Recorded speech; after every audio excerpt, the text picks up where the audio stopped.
Senhor presidente, senhores senadores, meus cumprimentos aos senhores Otávio Damasio e Tony Volpou. Eu ia situar minhas 3 perguntas exatamente na questão da autonomia, do câmbio e das metas de inflação. Mas eu vou me dar por satisfeito em relação à questão da autonomia, porque já foi amplamente colocado aqui por vossas senhorias. Bom, um tema recorrente nas últimas décadas do Brasil são a elevação das taxas de juros básicas, que estão sempre entre as mais altas do mundo, o que gera considerável custo fiscal, desestimula os investimentos privados e valoriza a taxa de câmbio. As explicações para tal fenômeno, como normalmente acontece, são muito amplas e divergentes. A pergunta, então, é: a que fatores os senhores atribuem o fato das taxas de juros básicas no Brasil serem tão altas? Segundo, após o Plano Real, tivemos um rápido período de metas de expansão monetária. Alguns anos de um sistema de bandas cambiais e desde 1999, no governo do presidente Fernando Henrique Cardoso, câmbio flexível e metas de inflação. Ao longo desse período, enfrentamos várias crises financeiras internacionais e dificuldades internas, principalmente em relação à questão fiscal e ao baixo crescimento econômico.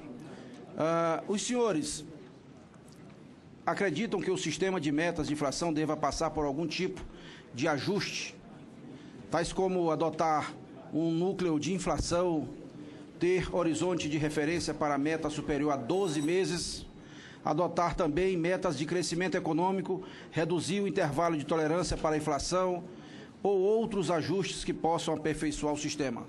São esses os 2 questionamentos que faço, um a cada um, e fica ao critério de vossas senhorias escolher qual responde. Vou começar respondendo as colocações do excelentíssimo senador Roberto Rocha em relação às taxas de juros no Brasil. Para responder essa pergunta, eu gostaria de fazer um breve retrospecto aqui desse parâmetro, né? Desde que o Brasil adotou o regime de média inflação, o que a gente vê é um processo contínuo de redução da taxa de juros no Brasil, juros nominais, juros reais, né?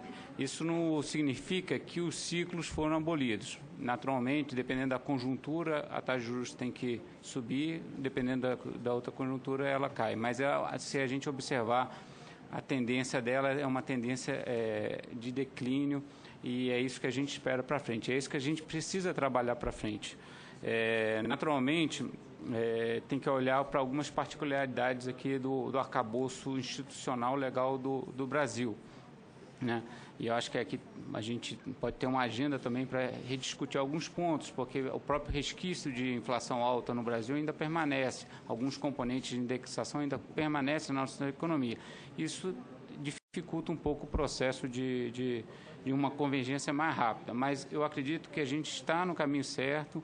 E aí eu já parto para a segunda colocação do excelentíssimo senador Roberto Rocha sobre o sistema de metas, sobre o regime de metas, sobre mudança. Eu, particularmente, sou da opinião que o regime, da forma como está, ele está funcionando muito bem.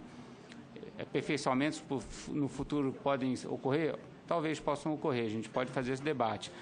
Mas eu acho que seria salutar, e aí é uma opinião pessoal minha, nós convivemos ainda com esse modelo como está por mais algum tempo, até ele efetivamente se consolidar.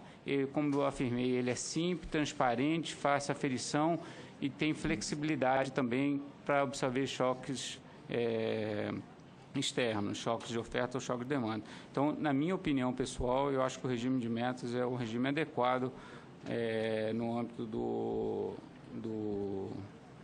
da política monetária brasileira.